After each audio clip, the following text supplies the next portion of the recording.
नमस्कार, मैं हूं विद्यासागर। स्वागत है आप सभी का दिल्ली लाइव में। बुलेटिन में सबसे पहले बात कोरोना की करते हैं तो देश में आज रिकॉर्ड वैक्सीनेशन हुआ है। एक दिन में एक रिकॉर्ड 78 लाख डोज लगी है। पीएम मोदी ने रिकॉर्ड वैक्सीनेशन के लिए बधाई दी है। पीएम मोदी ने ट्वीट में लिखा कि वेल डन इंडिया। अब तक करीब 81 लाख लोगों को वैक्सीन लगाई गई है। तो कोरोना को कंट्रोल करने के लिए मात्र एक विकल्प वैक्सीन, और आज रिकॉर्ड तोड़ वैक्सीनेशन किया गया है। केंद्र सरकार आज से देश के हर नागरिकों को फ्री में टीका उपलब्ध करवा रही है। कुछ दिनों पहले प्रधानमंत्री नरेंद्र मोदी ने इसके बारे में घोषणा की थी। अंतर्राष्ट्रीय योग दिवस के दिन से टीकाकरण की गति को तेज कर दिया गया है। केंद्र सरकार ने वैक्सीनेशन उत्पादन में से 75% हिस्सा खुद खरीदने का फैसला किया है, जबकि 25% टीका प्राइवेट अस्पतालों द्वारा खरीदा जा सकेगा। केंद्र सरकार अब टीकों को खरीदकर राज्य सरकार को खुद देगी, जबकि पहले राज्यों को भी टीका खरीदने के लिए कहा गया था।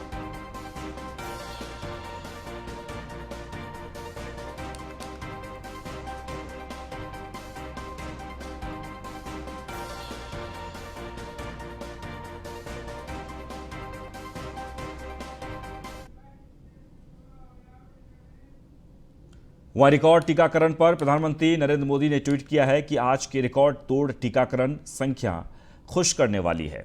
कोविड-19 से लड़ने के लिए वैक्सीन हमारा सबसे मजबूत हथियार बनी हुई है। उन सभी को बधाई जिन्होंने टीका लगवाया, और सभी फ्रंटलाइन वॉरियर्स को भी बधाई जिन्होंने यह सुनिश्चित किया कि इतने सारे नागरिकों को टीका मिल सके। Well done India.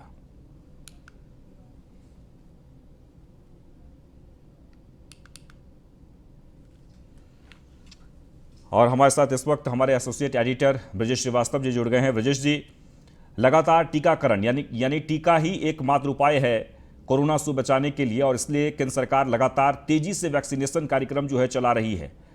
आज यानी योग दिवस है। पहले से ही कहा गया था कि सबसे ज्यादा टीकाकरण में तेजी आएगी आज के दिन से, और आज देखने को भी मिला। सबसे बड़ी बात यह है कि बेहद ही संजीदगी से लोग इंतजार कर रहे थे कि कब वैक्सीनेशन की ड्राइव जो है तीव्र गति से शुरू हो और कब जो है उन्हें वैक्सीन मिले। आज जब केंद्र सरकार ने सभी के लिए 18 साल से 44 साल तक की उम्र के लोगों के लिए मुफ्त में वैक्सीन अभियान शुरू किया, तो उसके बाद तमाम वैक्सीनेशन सेंटर में भीड़ देखी गई। और सबसे बड़ी बात यह है कि पूरे देश में अगर 82 लाख से ज्यादा डोजेज दी गई हैं, तब आप समझ सकते हैं कि आखिर कितना अब तक 82 लाख लोगों को वैक्सीन लग चुकी है।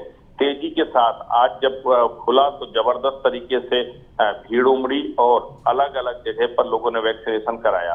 और इसको लेकर प्रधानमंत्री ने ट्वीट भी किया है। उन्होंने कहा है कि आज की रिकॉर्ड तो टीकाकरण संख्या खुश करने वाली है जी।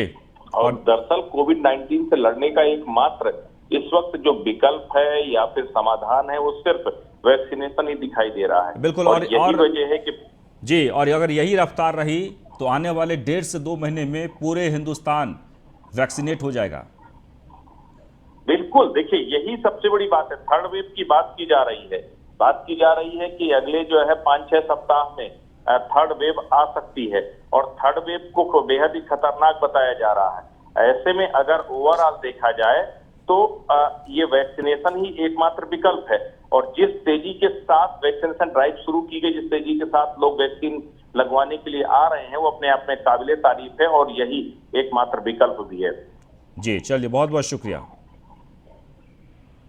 तो आपको एक बार फिर से बता दें कि देश में आज रिकॉर्ड वैक्सीनेशन हुआ है। एक दिन में रिकॉर्ड 78 लाख डोज लगी है। पीएम मोदी ने रिकॉर्ड वैक्सीनेशन के लिए बधाई दी है। अब तक करीब 81 लाख लोगों को वैक्सीन लगाई गई है, और ये एक बड़ी ही अच्छी पहल है। और अगर आप वैक्सीन नहीं लगाए हैं अब तक, तो आप भी वैक्सीन सेंटर पर पहुंचे और जरूर वैक्सीन लगवाएं। चलिए आगे बढ़ते हैं। दिल्ली में इस साल के सबसे कोरोना केस आज सामने आए हैं। 24 घंटे में कोरोना संक्रमण के 89 केस दर्ज किए गए हैं। कोरोना संक्रमण के 11 लोगों की मौत हुई है। राजधानी में अब 2000 से भी कम एक्टिव केस बचे हैं। कोरोना के संक्रमण दर में लगातार गिरावट देखने को मिल रही है। दिल्ली में कोरोना की संक्रमण दर 0.16% हुई है।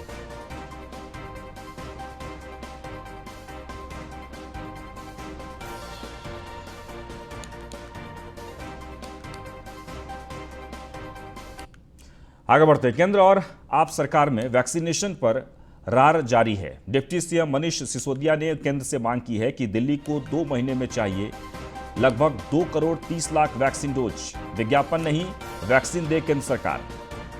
दिल्ली को चाहिए कुल 57 लाख डोज, यानी कि अब तक चाहिए था, लेकिन उन्होंने कहा है कि हमको अब 2 करोड़ 30 लाख वैक्सीन डोज की जरूरत है। मनीष सिसोदिया ने कहा कि ऐसे बहुत देश हैं जिन्होंने अपने देश में वैक्सीन बनाई, दूसरे देशों से खरीदी है, लेकिन अपने लोगों को टीका लगवा दिया है। अगर केंद्रीय नेतृत्व चाहे तो न सिर्फ पूरे देश को वैक्सीन लगाई जा सकती है, बल्कि मास्क फ्री भी हुआ जा सकता है।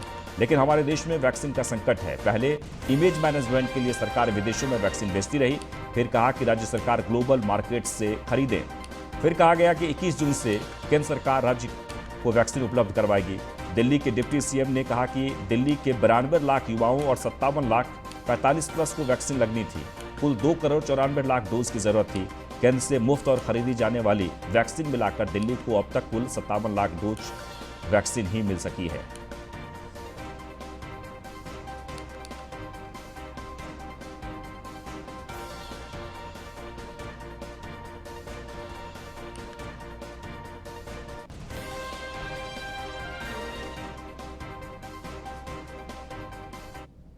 हम सब जानते हैं कि कोरोना की वैक्सीन ही कोरोना से बचने का सबसे सटीक इलाज है। दुनिया भर में कई देश ऐसे हैं जिन्होंने अपने लोगों को प्रायोरिटी पे वैक्सीन लगवाई और आज बहुत गर्व के साथ उन्होंने अपने आप को मास्क फ्री घोषित किया है। वो मास्क फ्री कर चुके हैं कि भाई हम अपने नागरिकों को सबको वैक्सीन लगवा चुके हैं। बहुत सारे देश हैं जिन्होंने अपने नागरिकों के लिए वैक्सीन खरीदना, चाहे वो दुनिया भर में कहीं से खरीदनी पड़ी हो, अपने देश में। दिल्ली में अंतर्राष्ट्रीय योग दिवस पर कश्मीरी गेट के महाराजा अग्रसेन पार्क में योग का कार्यक्रम किया गया, जिसमें केंद्रीय स्वास्थ्य मंत्री डॉक्टर हर्षवर्धन मुख्य अतिथि रहे। योग दिवस के अवसर पर डॉक्टर हर्षवर्धन ने योगाचार्य राजकुमार शर्मा और अपने बीजेपी के कार्यकर्ताओं के साथ मिलकर योग किया। इस मौके पर डॉक्टर हर्षवर्धन ने कहा कि कुछ लोग दिल्ली में केंद्र सरकार को बदनाम करने में जुटे हुए हैं, लेकिन जैसे हमने पूरे भारत को पोलियो मुक्त किया है, ऐसे ही कोरोना पर भी हम जीत हासिल करेंगे। साथ ही नरेंद्र मोदी के आह्वान पर आज से पूरे देश में जितने भी वैक्सीनेशन सेंटर हैं, वहां पर निःशुल्क वैक्सीन लगाई जा रही है। इस 7वें योग दिवस पर हमें प्रण लेना चाहिए कि हमें रोज योग करना है, जिससे हम कोरोना को भी हरा पाएंगे।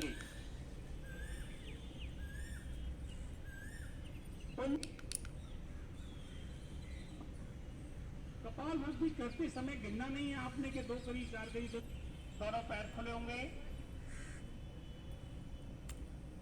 सांस खींचते हुए। तो विश्व योग दिवस पर पूरी दुनिया में भारत की चर्चा है। वहीं न्यूज 1 इंडिया ने योग दिवस के मौके पर दिल्ली में बीजेपी के सांसद प्रवेश साहिब सिंह वर्मा से खास बातचीत की है। देखिए। आज अंतर्राष्ट्रीय दिवस पूरे देश के अंदर मनाया जा रहा है। जैसा कि आप देख रहे हैं, हमारे साथ प्रवेश वर्मा जी हैं। प्रवेश जी, एक बात बताएं कि आज पूरे देश के अंदर अंतर्राष्ट्रीय योगा दिवस मनाया जा रहा है, लेकिन ऐसा क्योंकि लोगों के अंदर अब भी जागरूकता नहीं है। जैसा भी आपने बताया कि लोग जिम की तरफ ज़्यादा जा रहे हैं, योग की तरफ कम आ रहे हैं। देखिए, आज केवल एक तो मैं आपको अपना ठीक कर दूं, देश में नहीं पूरे विश्व में मनाया जा रहा है। और धीरे धीरे आज से 10 साल पहले हम जो देखते थे, जितने सारी जनता में योग के प्रति जागरूकता थी, आज उससे बहुत ज़्यादा जागरूकता बढ़ी है। और आने वाले समय में जिस तरीके से हमारे प्रधानमंत्री जी स्वयं योग करके लोगों को प्रेरणा दे रहे हैं, मैं समझता हूँ बहुत ही जल्दी, क्योंकि इसके लिए हमें अपना नींद को त्यागना पड़ता है। तो आजकल नींद को त्यागना एक बहुत सबसे बड़ी अपना चैलेंज है सबके लिए, क्योंकि सब लोग रात को 11 बजे 12 बजे 1 बजे सोते हैं। तो इसलिए इसके लिए सबसे पहले तो जल्दी सोना पड़ेगा, सुबह 9 बजे 10 बजे सोना पड़ेगा। और योग अगर करना है तो ऐसा नहीं कि कोई आदमी सुबह 9 बजे योग कर रहा है, कोई आदमी 10 बजे योग कर रहा है, वो बिल्कुल गलत है। योग करने का समय तो सुबह 6 बजे ही है। अगर आप उसको 5 बजे करें तो उससे बढ़िया कुछ नहीं है। तो उस समय योग का सबसे ज़्यादा लाभ मिलता है, तो हमें उसी समय योग करें। अब उस समय योग करने के लिए तो रात को हमें 9 बजे सोना पड़ेगा और सुबह हमें 4 बजे 5 बजे उठना पड़ेगा। तो अगर अपने आप को, अब आपको 2 ही चीज़ मिल सकती है, या तो आपको नींद मिल सकती है या अच्छा स्वास्थ्य मिल सकता है। अब लोगों को उसमें एक्सेप्ट करना है कि उनको क्या चाहिए। एक सवाल अयोध्या को लेकर भी है, पीछे भी एक मुद्दा आया, फिर कल एक मुद्दा आ गया जमीन को लेकर। क्या लगता है इसमें लोग क्या मतलब मेन कारण क्या है जो इतने मुद्दे आते जा रहे हैं? कोई मुद्दा नहीं है, ये तो भगवान श्री राम के लिए जो जमीन अगर सारी दुनिया को बेच के भी लेनी पड़े तो भी कम है। तो ये थे हमारे साथ परवेश वर्मा जी, जिन्होंने साफ तौर से यहाँ पर आकर ये भी बताया कि लोगों को अपनी नींद से जागना पड़ेगा, तब जाके अपने स्वास्थ्य के प्रति जागरूक हो पाएंगे। Lalit Lodhwal, news on India. तो देश में सभी जगह अंतर्राष्ट्रीय योग दिवस मनाया गया। इस मौके पर आईटी मंत्रालय सचिव ने अपने निवास स्थान से ऑनलाइन टेक्नोलॉजी के साथ माध्यम से अपने सभी वरिष्ठ अधिकारियों के साथ ऑनलाइन योग दिवस मनाया।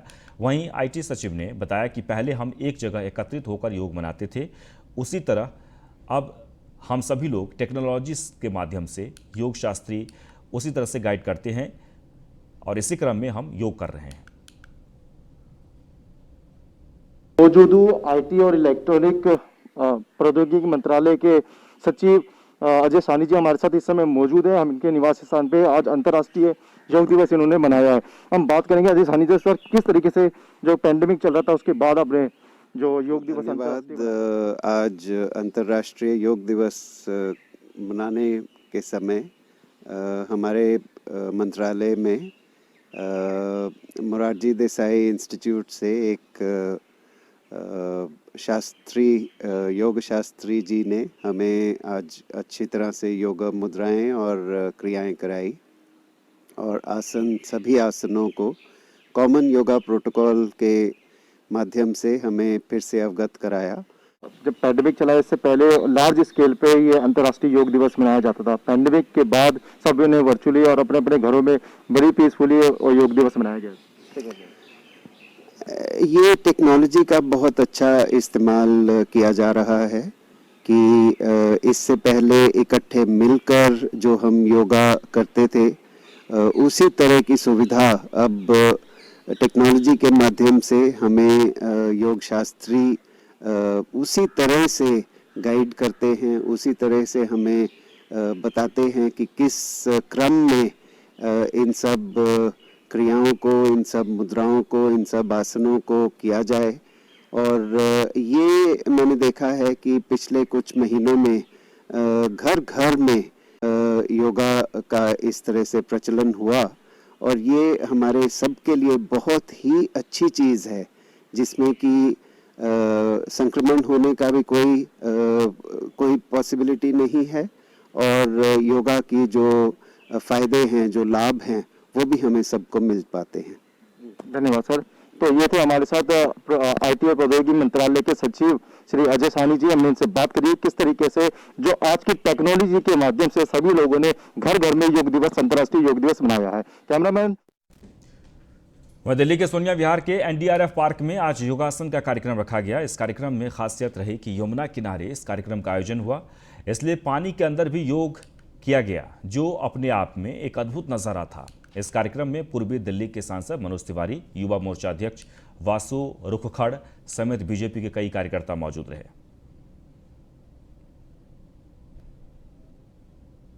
वह दिल्ली के उद्योग नगर में जूता फैक्ट्री और गोदाम में भीषण आग लग गई। आग की घटना के दौरान करीब आधा दर्जन लोगों को रेस्क्यू कर सुरक्षित बाहर निकाला गया।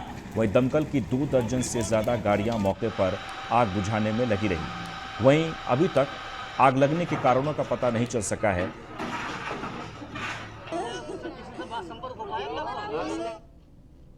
आगे बढ़ते हैं। द्वारका पुलिस के हाथ बड़ी कामयाबी लगी है। दरअसल पुलिस ने एक गुप्त सूचना के आधार पर 90 किलो गांजा समेत 3 युवकों को हिरासत में लिया है।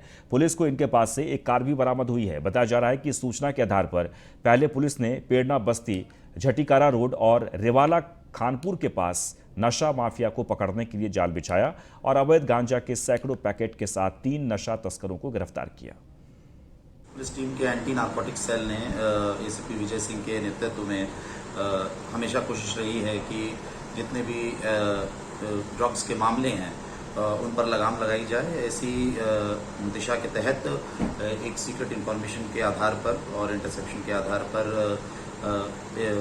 एंटी नार्कोटिक्स सेल ने Prerna Basti, Jhatikara road near Rewala Khanpur village जो द्वारका डिस्ट्रिक्ट में पड़ता है, वहाँ पर एक वैगनार कार को रोका और उस कार में जिसके बारे में सूचना मिली थी कि इससे गांजा ट्रांसपोर्ट हो रहा है और इसमें 3 लोगों को पकड़ा गया, जिसमें एक का नाम नारायण सिंह, दूसरे का नाम सोनू चौहान और तीसरे का नाम संजय सिंह है।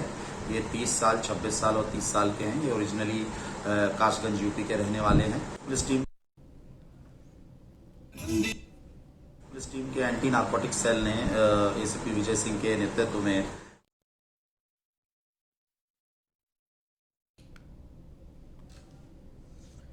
दिल्ली में मॉडल टाउन थाना पुलिस की पेट्रोलिंग टीम ने एक स्नैचर को गिरफ्तार किया है। पुलिस ने जानकारी देते हुए बताया कि मॉडल टाउन फर्स्ट में पुलिस टीम पेट्रोलिंग कर रही थी, तभी उन्हें शोर सुनाई दिया। उन्होंने देखा कि मोटरसाइकिल पर सवार एक लड़का मौके से भाग रहा है। पुलिस टीम ने तुरंत पीछा करके उसे पकड़ लिया। इस मामले में शिकायतकर्ता मुकेश कौशिक थे, जो कि मुकुंदपुर के रहने वाले हैं। उन्होंने बताया कि यह लड़का उसका मोबाइल फोन छीनकर भाग रहा था।